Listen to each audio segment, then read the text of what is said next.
పశ్చిమ గోదావరి జిల్లా భీమవరం రాయలంలోని నూతన రక్త కేంద్రాన్ని ఇండియన్ రెడ్ క్రాస్ సొసైటీ జిల్లా ప్రెసిడెంట్ మరియు collector Chadalavada Nagarani, Indian red cross society AP state chairman doctor Sridhar Reddy రక్త నిధి కేంద్రంలో వివిధ విభాగాలను సంయుక్తంగా ప్రారంభించారు. ఈ సందర్భంగా జిల్లా కలెక్టర్ చదలవాడ నాగరాణి మాట్లాడుతూ భీమవరం రాయలంలోని రక్త కేంద్రానికి international federation of red cross ద్వారా సమకూర్చిన నిధులు 2.50 కోట్లతో అవసరమైన మిషనరీ పరికరాలను తదితరాలను ఏర్పాట్లు చేయడం జరిగిందని చెప్పారు. నేడు రక్త కేంద్రాన్ని భీమవరం కేంద్రంగా ప్రారంభించుకోవడం చాలా సంతోషంగా ఉందని, జిల్లా ప్రజలకు నేటి నుంచి రక్త కేంద్రం అందుబాటులోకి వచ్చిందని అన్నారు.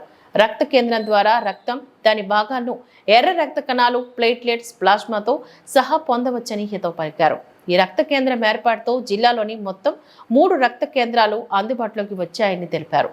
రక్తదానం జారీ ప్రక్రియలోని సురక్షితమైన నైతిక వైద్య విధాన పద్ధతులను రక్త కేంద్రం అవలంబిస్తోందని అన్నారు.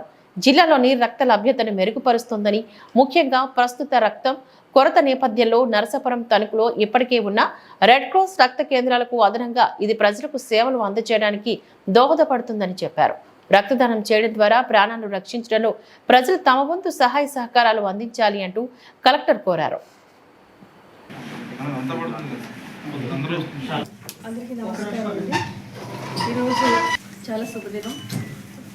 భీమవరం రాయలం టౌన్లో వెస్ట్ గోదావరి డిస్ట్రిక్ట్లో ఇండియన్ రెడ్ క్రాస్ సొసైటీ తరఫు నుంచి బ్లడ్ స్టోరేజ్ కాంపోనెంట్ సెపరేటర్ 2.5 కోట్ల ఖర్చుతోటి ఎక్విప్మెంట్స్ అన్నీ కూడా మనం గ్యాదర్ చేసి ఇక్కడ ఈరోజు ఇనాగ్రేట్ చేయడం అయింది. ఈ బ్లడ్ బ్యాంక్ అవసరమైన వారికి బ్లడ్ అవసరమైన వారికి సమయానికి అందించడానికి చాలా ఉపయోగపడుతుంది. ఇప్పుడు జిల్లాలో ఆల్రెడీ మనకి 3 బ్లడ్ స్టోరేజ్ ఉన్నాయి. దానికి ఇప్పుడు అదనంగా ఈ బ్లడ్ స్టోరేజ్ యూనిట్ వస్తుంది మనకి బ్లడ్ బ్యాంక్.